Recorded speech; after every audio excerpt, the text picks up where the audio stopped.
Cozy Cloud Stories. Larry the Lizard and His Lost Tail.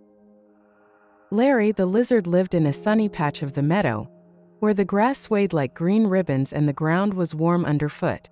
His tail was his pride and joy, long, smooth, and shimmering with shades of emerald and gold. Every morning, Larry would admire it in the reflection of the pond, flicking it this way and that, like an artist showing off a masterpiece. One bright autumn afternoon, Larry was searching for the juiciest beetles among the crunchy fallen leaves. The air smelled of earth and sunshine, and he was feeling quite pleased with himself. But suddenly a shadow swept over the ground. Larry froze. It was a magpie gliding down with sharp eyes and sharper claws. The bird landed nearby, tilting its head, clearly interested in something, or rather someone. Larry's heart raced. He knew he had to get away, but the magpie blocked the path to his home. The bird took a step forward, beak glinting. Larry darted to the left, leaves crunching beneath his tiny feet. The magpie swooped after him. In the blur of panic, Larry remembered something his old friend Toby Tortoise had told him. If danger comes, you can drop your tail. It'll grow back.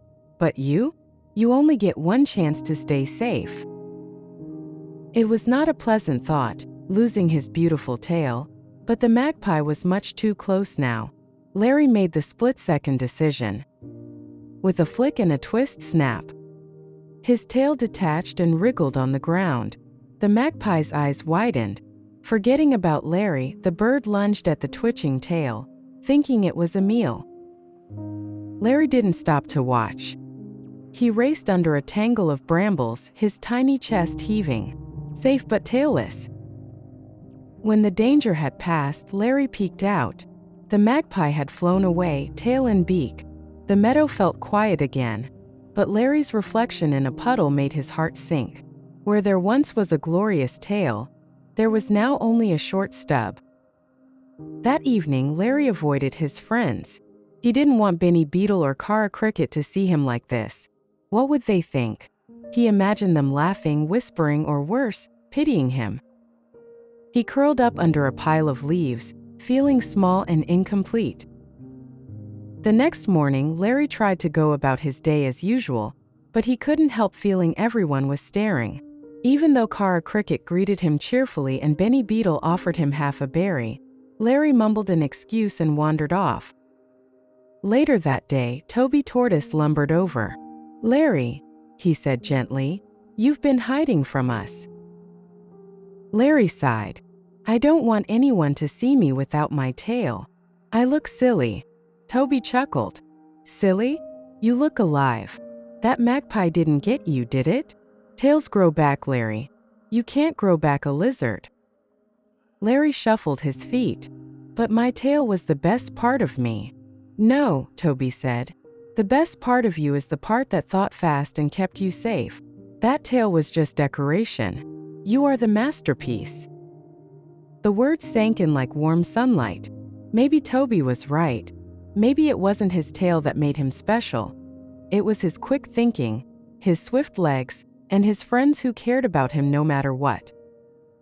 Days passed and Larry began to notice something. The stub of his tail was starting to grow, tiny and green like a sprouting leaf. Each day it grew a little longer. By the time the first spring flowers bloomed, Larry had a brand new tail, slightly different in shape but just as shiny. When he saw his reflection in the pond again, Larry smiled. This tail was more than just pretty. It was a reminder that he had chosen life over looks.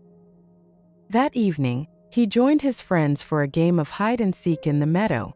As he darted between the grass and leaves, Larry felt lighter than he had in months. His tail flicked happily behind him, not because it made him proud, but because it was proof of a lesson well learned. Sometimes the things we lose make room for the things we gain, and sometimes what we gain is far more important than what we had before. Safety matters more than appearance. You can always grow back what you've lost, but you can't replace yourself. If you like this story, don't forget to subscribe to this channel and like this video. Sleep well and dream nice.